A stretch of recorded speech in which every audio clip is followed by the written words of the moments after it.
अस्सलाम वालेकुम नाज़रीन, एक नए व्लॉग के साथ आपकी खिदमत में हाजिर हैं। मेरे साथ मौजूद हैं कामरान खान साहब और आज हम आपके साथ कुछ नई खबरें शेयर करेंगे। सबसे अहम और सबसे बड़ी खबर जो आजकल वफाकी दारुल हुकूमत में गर्दिश कर रही है वो चीफ़ जस्टिस ऑफ पाकिस्तान काजी फ़ाइज़ ईसा से मुतालिक है। क्या काजी फ़ाइज़ ईसा साहब को एक्सटेंशन का एक लालच दिया जा रहा है या काजी फ़ाइज़ ईसा साहब या ओवरऑल चीफ़ जस्टिस के ओहदे की मियाद के बारे में बाकायदा कानून साजी का अमल शुरू होने को है, उस पर हम बात करेंगे। क्योंकि मुख्तलिफ़ क्या सराहियाँ की जा रही थी एक तवील अरसा से, बिलखसूस जब से 13 जनवरी का वो फैसला आया जिसमें चीफ़ जस्टिस काजी फ़ाइज़ ईसा ने पाकिस्तान तहरीक इंसाफ, इस मुल्क की अगर मैं सेफली ये कहूँ कि सबसे मकबूल सियासी जमात है, उसको इंतखाबी अमल से बाहर किया है बल्ले का निशान लेकर।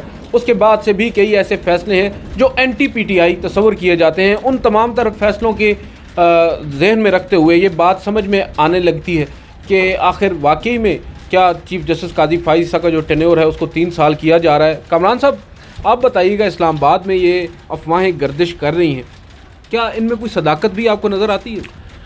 देखें, इससे पहले ये एक्सटेंशन वाला इशू जो है ये हर दौर में ही जो है इसको एक यूँ समझ लीजिए कि एक लुक्रेटिव रिश्वत के तौर पे या एक इंसेंटिव के तौर पे जो है वो इस्तेमाल किया जाता रहा है। एक आइनी और क़ानूनी टूल समझ लीजिए, ये एक प्रोविजन ऐसी होती है जिसके ज़रिए आप किसी भी आइनी ओहदेदार को ओबलाइज कर सकते हैं, वो चाहे ब्यूरोक्रेटिक लेवल पर हो या किसी आइनी ओहदे पर हो। तो इसलिए एक्सटेंशन का लफ्ज़ हमारे यहाँ जो है वो आइनी ओहदेदारों के लिए थोड़ा ज़रा बदनाम सा हुआ है। तो अभी इस वक्त जो बात हो रही है काजी फ़ाइज़ ईसा साहब को एक्सटेंशन देने वाली, इसमें इसलिए सदाकत मैं ज़रूर कहूँगा है क्योंकि अगरचे इस पे ऊपर अभी लॉ मिनिस्ट्री से आपने भी बात की, अभी रब्ता हुआ, उन्होंने कहा जी इस पर अभी कोई काम नहीं शुरू हुआ, लेकिन उन्होंने ये नहीं कहा कि जी ऐसा नहीं हो सकता। यानी ये प्रोविजन मौजूद है, पार्लियामेंट के पास इख्तियार मौजूद है, पार्लियामेंट अगर चाहे तो इसको वो कर सकती है और ये that will be very much with in the 4 corners of constitution and law, आपके उसके ऐन मुताबिक होगा। मतलब यह कि ये कोई मावरे आइन चीज़ नहीं होगी और ये कोई मावरे कानून चीज़ नहीं होगी। बात यह है, इंटेंट तो सर बात यह है मैटर करती है जी, वो तो फिर आपको पता है जब ये मामला आते हैं तो फिर इंटेंट जो है ना वो, जब जो साबिका आर्मी चीफ थे उनकी एक्सटेंशन हो रही थी तो उस वक्त किसी ने इंटेंट देखी थी? उस वक्त तो सभी महमूद और अयाज़ एक ही सफ़ में खड़े हुए थे ना। तो इसलिए जो ये वाला मामला है यहाँ पर भी फिर इन मामलात में इंटेंट आपको तो पता चल जाती है, मुझे पता चल जाती है, समझने वालों को समझ आ जाती है, लेकिन बुनियादी तौर पर ये एक सियासी रिश्वत होती है, एक चीज़। दूसरी बात ये कि ये देखिए, ये जो इस वक्त मौजूदा जो मामला है ना चीफ़ जस्टिस के टेन्योर वाला, ये इससे पहले एक दफ़ा मुझे याद है जो मैंने ख़ुद रिपोर्ट भी किया था और मेरे सामने ये सारी डेवलपमेंट्स हुई थी। मुशर्रफ रजीम में जब लीगल फ्रेमवर्क आर्डर आया था LFO, उस वक्त ये कहा गया था कि वो चाह रहे थे कि जो PCO जज साहिबान हैं, यानी जिन्होंने मुशर्रफ साहब के PCO पर हल्फ लिया हुआ था, उनको फ़ायदा पहुंचाया जाए। इसके लिए LFO में ये तरमीम की गई कि जो सुप्रीम कोर्ट की जज के रिटायरमेंट की एज लिमिट है उसको 62 से बढ़ा के 65 से बढ़ा के उन्होंने 68 कर दिया था और हाई कोर्ट के जज को 62 से बढ़ाकर 65, यानी आपको ऑटोमेटिकली तमाम जज साहिबान को, पूरी जुडिशरी को 3-3 साल की एक्सटेंशन जो है ना वो मिल गई थी, तमाम जज साहिबान को। तो और ये चीज़ इम्प्लीमेंट भी हो गई थी, आपके नोटिस में होना चाहिए।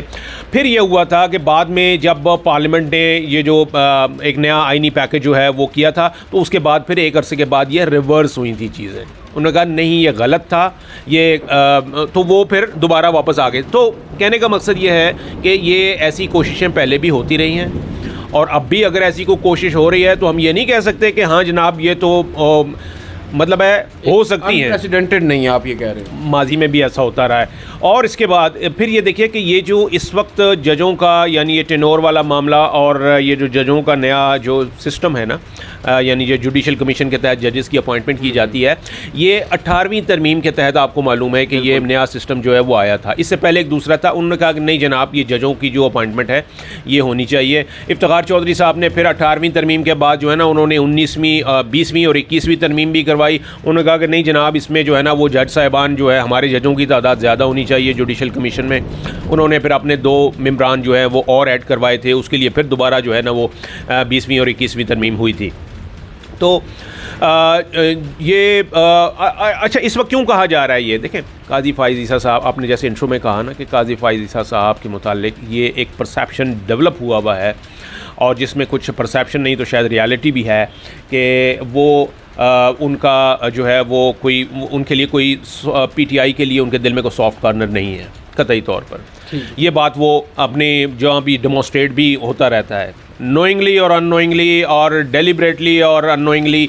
वो आपको पता है कि जब भी वो हो रही होती है ना, तो वहाँ पर वो कहते हैं भाई ये तो पीटीआई के दौर में हुआ ना, उसमें किया कुछ फ़ैसले जो आपने कहा बल्ले के निशान वाला फ़ैसला, ये भी इसको भी इसीलिए कोट किया जाता है कि ये तो जिनको इन फ़ैसलों से या काजी साहब के इस रवैये से फ़ायदा पहुँचा, वो ताकतें ये चाहती हैं कि जी अब यही वाला जो मामला है उसमें चला जाए। और एक चीज़ और है कि मैं नहीं समझता काजी साहब is a man of principle, बिल्कुल हैं, काजी साहब उसूल पसंद आदमी हैं। और पहला सवाल ही ये आएगा उनके ऊपर कि जी आपके होते हुए सबसे बड़े बेनिफिशरी तो आप होंगे इसके। काजी साहब अभी कब रिटायर हो रहे हैं? इस साल अक्टूबर में रिटायर हो रहे हैं, यानी कि वो 5-6 महीने रह गए हैं। तो सबसे बड़े, अगर ऐसी कोई अमेंडमेंट आती है तो सबसे बड़े बेनिफिशियरी तो काजी साहब होंगे, जिनको जनाब जी तकरीबन को 2 साल। दूसरी जानिब उनका जो मतवा नज़र होगा, जो हम एंटिसिपेट कर सकते हैं, वो ये हो सकता है कि भाई पार्लिमान बालादस्त है, अगर पार्लिमान करे तो हम उसको मुकदम जानेंगे और उस फैसले पर अमल दरामद करेंगे या उसके रास्ते में रोड़े नहीं अटकाएंगे। अदील साहब, यही बात है कि इस वक्त अगर ये चीज़ ना भी हो, ये शोशा छोड़ने का मकसद ही यही है कि काजी साहब को सिर्फ एक झलक जो है वो करवा दी जाए कि देखें हम तो आपके लिए कितना अच्छा सोच रहे हैं और आपके लिए कितना अच्छा हो सकता है, और हमारे दिलों में आपके लिए जो है वो कितनी कदर कीमत है। तो बेसिकली ये एक पैगाम भी देना होता है, ये शायद ना हो, और अपरेंटली मुझे नज़र नहीं आता कि ऐसा हुआ तो शायद वो काजी साहब उसके डायरेक्ट बेनिफिशरी बनना पसंद करें नहीं करें। लेकिन ये बातें करनी, और ये बातें आपको पता है जानबूझ के भी ये बातें जो हैं वो न्यूज़ जो हैं वो फैलाई जा रही हैं, और उसका मकसद यही है कि काजी साहब तक और दीगर जज साहिबान तक ये चीज़ें जो हैं वो पहुँचें और बताया जाए कि जी उनके फ़ायदे के लिए ये वाला काम जो है वो किया जा रहा है। और हाथ होला रखें तो फिर वो जितना टाइम अभी उनका अक्टूबर तक भी है ना, तो कम से कम वो इसी जाम फिशानी के साथ और इसी उसूल पसंदी के साथ और इसी इंसाफ पसंदी के साथ जो है ना वो अपने अमूरे अदलिया जो है ना वो निपटाते रहे। बिल्कुल। अच्छा, इसमें नाज़रीन एक और बड़ी चीज़ इंपॉर्टेंट है कि जो अब बातें चल रही हैं एक्सटेंशन की या टेन्योर पोस्टिंग की, क्योंकि पहले जो चीफ़ जस्टिस होता है उसकी पोस्टिंग ऐसे होती है कि जो सीनियर तरीन जज होता है वो चीफ़ जस्टिस होता है, और उसकी जो उम्र है वो 65 साल की उम्र तक वो चीफ़ जस्टिस रहता है, चाहे वो 61 साल की उम्र में बन जाए, चाहे वो 65 साल की ही उम्र में बन जाए, 2 माह भी हों। एक चीफ़ जस्टिस थे जवाद ख्वाजा साहब, 26 रोज़ के लिए वो 1 महीना से भी कम, बिल्कुल 26 रोज़ के लिए वो चीफ़ जस्टिस रहे थे। इस तमाम तर पहलू को भी नज़र में रखते हुए, जहन में रखते हुए कुछ लोग ये भी सोच रहे हैं कि जिस तरह आर्मी चीफ़ की अपॉइंटमेंट की जाती है, प्राइम मिनिस्टर करते हैं कि 3 सीनियर तरीन जो जर्नैल होते हैं आर्मी के, उनमें से एक को आर्मी चीफ लगाया जाता है।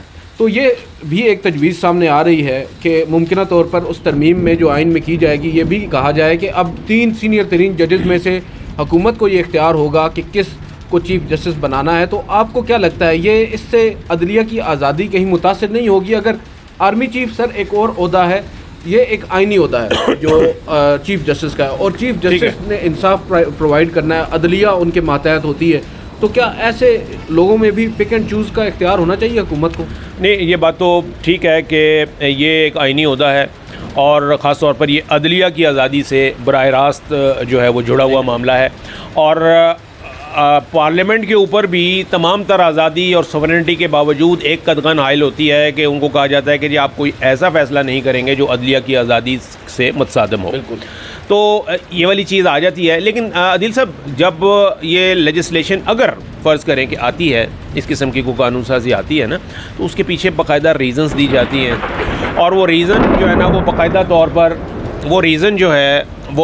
तौर पर उसमें बताया जाता है कि जी क्या वजूहात हैं, किसकी वजह से आप ये करना चाह रहे हैं। वो ये कहेंगे कि जनाब एक चीफ़ जस्टिस आता है, वो अपना पूरा एक उसमें अदलिया का सरबराह होता है, और वो अगर अपने उम्र के लिहाज से वो 2 महीने में या 1 महीने के अंदर रिटायर हो जाए तो उसको फिर नहीं बनना चाहिए, या फिर उसको पूरा मौका देना चाहिए, ताकि कम से कम वो इदारे में अपने जो जितने उसके रिफॉर्म्स हैं या जो उसका एजेंडा है या जो अच्छे मामलात हैं वो उनको अच्छी तरीके से अपने एजेंडे पर इम्प्लीमेंट करवा सके।